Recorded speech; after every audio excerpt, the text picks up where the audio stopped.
bakunzi ba Gato Media TV, ndagira ngo nongere mbasuhuze kandi mbifuriza ibihe byiza,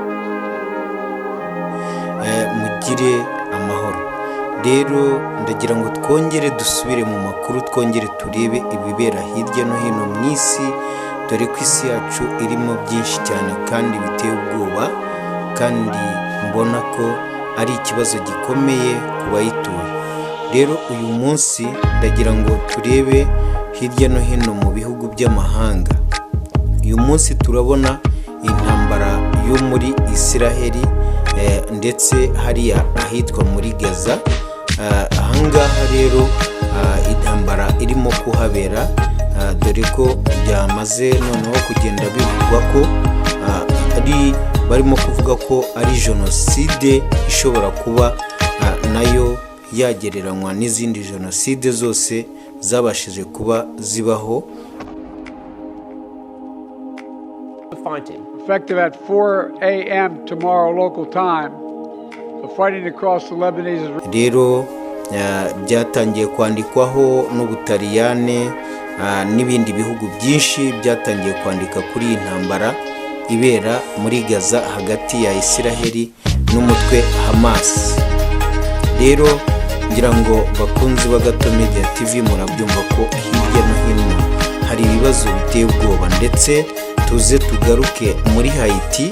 Muri Haiti bivugwa ko hari igisasu cyaturitse gihitana abantu batagira umubare, ndetse tukaba tuzi ko muri Haiti harimo ibibazo bikomeye cyane, ibibazo bijyanye n'imitwe y'ibyihebe ndetse igenda ihungabanya umutekano, cyane ko bivugwa ko n'ubutegetsi bwaho budashobora guhagarika iyi mitwe mu gihe igenda igaragaza amatwara yitwara gisirikare.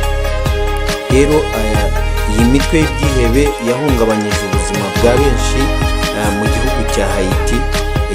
Rero bigaragara ko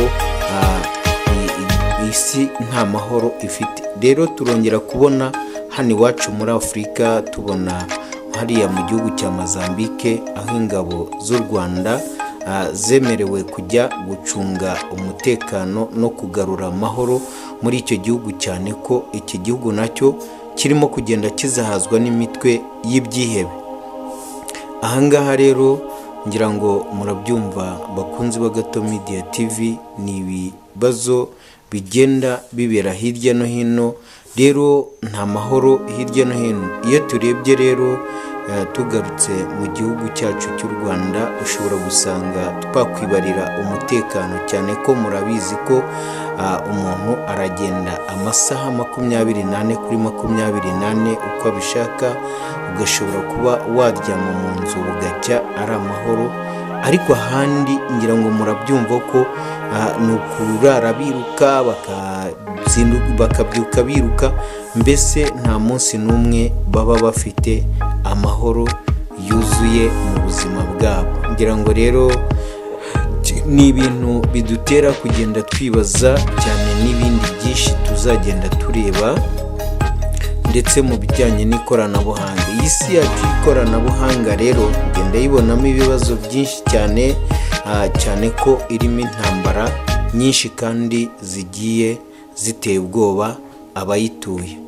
Rero ngira ngo bakunzi ba Gato Media TV, aka nako kari agakuru ntakwirengagiza kubabwira, kandi mbabwira ngo mujye munyura ku Gato Media TV, muzajya musangaho ibyiza byinshi, kandi ibyo mukeneye byose ngira ngo muzabihasanga.